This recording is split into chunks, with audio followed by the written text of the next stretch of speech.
Assalamualaikum warahmatullahi wabarakatuh. Alhamdulillahirabbil alamin. Wabihi nasta'inu ala umurid dunya waddin. Assalatu wassalamu ala asyrafil anbiya'i wal mursalin sayyidina wa maulana Muhammadin wa ala alihi wa sahbihi ajma'in. Amma ba'du. Yang saya hormati Romo Kiai Haji Muhammad Idris Jamaluddin Ahmad beserta ibunya Jamim Falasifah selaku pengasuh Pondok Pesantren Al-Mipin Putri. Yang saya hormati Ustaz Ahmad Domi selaku mudir Madrasah Dini Al-Mipin Putri beserta guru pengampu tafsir tematik. Tak lupa kepada jajaran asatid Madrasah Dini Al-Mipin Putri. Dan yang tak saya lupakan kepada kedua orang tua saya yang selalu memberi dukungan serta doa kepada saya. Tak lupa kepada teman seperjuangan kelas 6 saya. Baiklah, video kali ini saya akan menerangkan tentang poligami, hikmah poligami di dalam Islam, yang dimana Allah telah berfirman dalam surah An-Nisa ayat 1-4, yang dimana dalam surah tersebut terdapat makna global, yang dimana pada ayat pertama Allah mengutus seorang manusia untuk selalu taat kepada Allah. Kemudian Allah juga menciptakan Adam dan Hawa, yang dimana Adam dan Hawa melahirkan umat manusia di seluruh penjuru dunia. Kemudian Allah juga mengutus para manusia agar menjaga ikatan dengan Allah dan ikatan sesama manusia. Kemudian di ayat kedua Allah menerangkan tentang agar menjaga hak anak yatim. Kemudian di ayat setelahnya Allah menerangkan tentang sodak atau mahar terhadap wanita. Langsung masuk ke sababun nuzul. Yang pertama dari Sa'id bin Jubair. Ada si Fulan dari Ghatafan, dia memiliki keponakan yatim yang diasuh oleh si Fulan tersebut. Kemudian ketika anak yatim sudah dewasa, anak yatim tersebut meminta haknya kepada si Fulan tersebut, kepada pamannya, kan tetapi oleh pamannya tidak diberikan kepada anak yatim tersebut.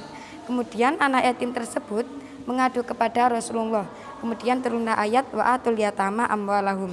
Kemudian sababun nuzul yang kedua dari Sayyidah Aisyah radhiyallahu an, yang dimana ada seorang paman yang mengasuh keponakannya yang yatim, yang dimana keponakannya adalah wanita yang kaya raya. Kemudian ketika keponakannya sudah dewasa, pamannya ingin menikahinya. Kan tetapi jika paman tersebut tidak bisa berlaku adil terhadap keponakan yang yatim itu tersebut, maka lebih baik tidak dinikahi. Kita langsung ke masuk ahkam syariah. Yang pertama, apa sih hukum meminta dengan wasilah keluarga? Ketika kita meminta dengan wasilah keluarga itu hukumnya boleh. Yang tidak boleh itu bersumpah dengan membawa nama keluarga. Seperti hadis Nabi, la tahlifu abatipo. Nabi bersabda, la tahlifu bi abaikum. Dan janganlah kamu bersumpah dengan nama bapak-bapak kamu. Di sini yang dilarang adalah bersumpah, bukanlah wasilah. Kemudian di ahkam syariah yang kedua yaitu tentang pemberian harta anak yatim. Yang pertama, harta anak yatim itu sebaiknya dikasihkan kepada anak yatim tersebut ketika ia sudah menginjak dewasa. Karena ketika dia sudah menginjak dewasa, dia sudah pintar atau irsyad, yang dimana dia itu sudah bisa mengelola hartanya untuk mana yang baik dan mana yang jelek, yang buruk. Kemudian yang kedua, berikanlah hak-hak anak yatim itu dengan cara memberi makan, memberi pakaian dan lain sebagainya kepada anak yatim tersebut. Kemudian yang ketiga itu perintah kawin wajib, hukumnya wajib atau mubah. Menurut Zahiri itu hukumnya wajib. Karena apa? Zahiri itu mengambil hukum wajib ini karena ada perintah dari Allah, maka oleh Zahiri hukum tersebut diwajibkan. Kemudian menurut Farul Ar-Razi itu hukumnya mubah. Jadi gini, jika kita ingin menikah akan tetapi kita tidak memiliki uang, maka ia boleh dengan mahar berapapun. Kemudian juga ada jika ia ingin orang merdeka boleh menikahi seorang budak jika ia ingin terhindar dari fitnah atau ketika ia tidak memiliki harta untuk maharnya. Kemudian yang keempat, maksud 22, 33 dan 44. Di sini menurut ulama ahli bahasa yaitu jumlah istri. Jadi gini, kamu boleh menikah lebih dari 2, boleh menikah dari 3, akan tapi tidak boleh menikah dari 4, boleh 1, boleh 2, 3 ataupun 4. Jika engkau berlaku adil dalam 2, maka nikahilah 2 perempuan. Jika kamu bisa berlaku adil kepada 3 perempuan, maka nikahilah 3 perempuan. Dan ketika kamu adil dalam 4 perempuan, maka boleh menikahi 4 perempuan. Boleh nikah hanya sebatas 4 perempuan, tidak boleh dari 4 perempuan.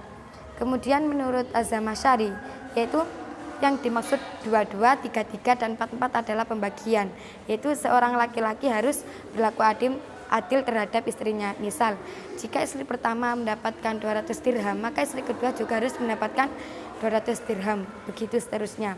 Kemudian Al-Qurtubi, menurut beliau 22, 33, 44 ini Al-Qurtubi pendapatnya mirip dengan ulama ahli bahasa, yaitu mengenai jumlah istri.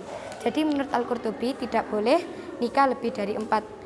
Langsung masuk ke hikmah tasyri', yang dimana seorang wanita pada zaman jahiliyah, seorang laki-laki pada zaman jahiliyah itu menikahi seorang perempuan 10, lebih dari 10. Kemudian datanglah Islam dengan membatasi pernikahan dengan wanita, yaitu dengan 4 jumlah seorang istri, tidak boleh lebih dari 4.